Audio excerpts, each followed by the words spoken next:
Hi, friends. Thank you for joining me for another story.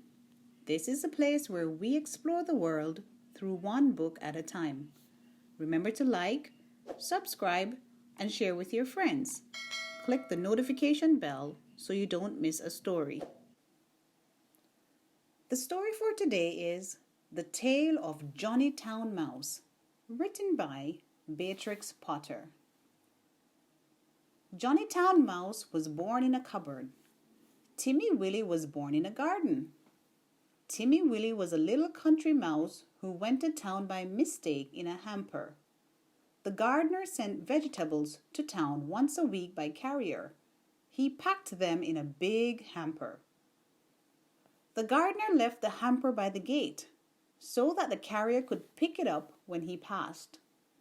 Timmy Willie crept in through a hole in the wickerwork, and after eating some peas, Timmy Willie fell fast asleep.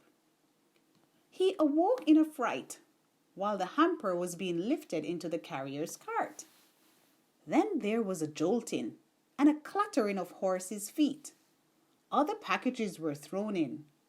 For miles and miles, jolt, jolt, jolt, and Timmy Willie trembled amongst the jumbled up vegetables. At last, the cart stopped at a house where the hamper was taken out, carried in, and set down. The cook gave the carrier 6 pence, and the back door banged, and the cart rumbled away. But there was no quiet. There seemed to be hundreds of carts passing. Dogs barked, boys whistled in the street, the cook laughed, the parlour maid ran up and down stairs, and a canary sang like a steam engine. Timmy Willie, who had lived all his life in a garden, was almost frightened to death. Presently, the cook opened the hamper and began to unpack the vegetables. Out sprang the terrified Timmy Willie. Up jumped the cook on a chair, exclaiming, "A mouse! A mouse! Call the cat! Fetch me the poker, Sarah!" Timmy Willie did not wait for Sarah with the poker. He rushed along the skirting board till he came to a little hole, and in he popped. He dropped half a foot and crashed into the middle of a mouse dinner party, breaking 3 glasses. "Who in the world is this?" inquired Johnny Town Mouse. But after the first exclamation of surprise, he instantly recovered his manners. With the utmost politeness, he introduced Timmy Willie to 9 other mice, all with long tails and white neckties. Timmy Willie's own tail was insignificant. Johnny Town Mouse and his friends noticed it, but they were too well bred to make personal remarks. Only one of them asked Timmy Willie if he had ever been in a trap. The dinner was of 8 courses, not much of anything, but truly elegant. All the dishes were unknown to Timmy Willie, who would have been a little afraid of tasting them. Only he was very hungry and very anxious to behave with company manners. The continual noise upstairs made him so nervous that he dropped a plate. "Never mind, they don't belong to us," said Johnny. "Why don't these youngsters come back with the dessert?" It should be explained that 2 young mice who were waiting on the others went skirmishing upstairs to the kitchen between courses. Several times they had come tumbling in, squeaking and laughing. Timmy Willie learned with horror that they were being chased by the cat. His appetite failed. He felt faint. "Try some jelly?" said Johnny Town Mouse. "No. Would you rather go to bed? I will show you a most comfortable sofa pillow." The sofa pillow had a hole in it. Johnny Town Mouse quite honestly recommended it as the best bed, kept exclusively for visitors. But the sofa smelt of cat. Timmy Willie preferred to spend a miserable night under the fender. It was just the same next day. An excellent breakfast was provided for mice accustomed to eat bacon, but Timmy Willie had been reared on roots and salad. Johnny Town Mouse and his friends racketed about under the floors and came boldly out all over the house in the evening. One particularly loud crash had been caused by Sarah tumbling downstairs with the tea tray. There were crumbs and sugar and smears of jam to be collected, in spite of the cat.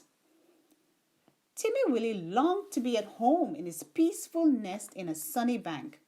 The food disagreed with him. The noise prevented him from sleeping. In a few days, he grew so thin that Johnny Town Mouse noticed it and questioned him. He listened to Timmy Willie's story and inquired about the garden. It sounds rather a dull place. What do you do when it rains? When it rains, I sit in my little sandy burrow and shell corn and seeds from my autumn store. I peep out at the throstles and blackbirds on the lawn and my friend Cock Robin. And when the sun comes out again, you should see my garden and the flowers, roses and pinks and pansies. No noise except the birds and bees and the lambs in the meadows. There goes that cat again, exclaimed Johnny Town Mouse. When they had taken refuge in the coal cellar, he resumed the conversation. I confess I am a little disappointed. We have endeavored to entertain you, Timothy William. Oh, yes, yes, you have been most kind. But I do feel so ill, said Timmy Willie. It may be that your teeth and digestion are unaccustomed to our food. Perhaps it might be wiser for you to return in the hamper. Oh, cried Timmy Willie. Why, of course, for the matter of that, we could have sent you back last week, said Johnny rather huffily. Did you not know that the hamper goes back empty on Saturdays? So Timmy Willie said goodbye to his new friends and hid in the hamper with a crumb of cake and a withered cabbage leaf. And after much jolting, he was set down safely in his own garden. Sometimes on Saturdays, he went to look at the hamper lying by the gate, but he knew better than to get in again. And nobody got out, though Johnny Town Mouse had half promised a visit. The winter passed. The sun came out again.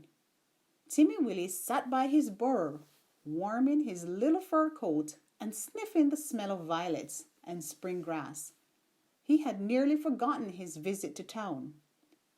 When up the sandy path, all spick and span, with a brown leather bag, came Johnny Town Mouse. Timmy Willie received him with open arms. You have come at the best of all the year. We will have herb pudding and sit in the sun. It is a little damp, said Johnny Town Mouse, who was carrying his tail under his arm, out of the mud.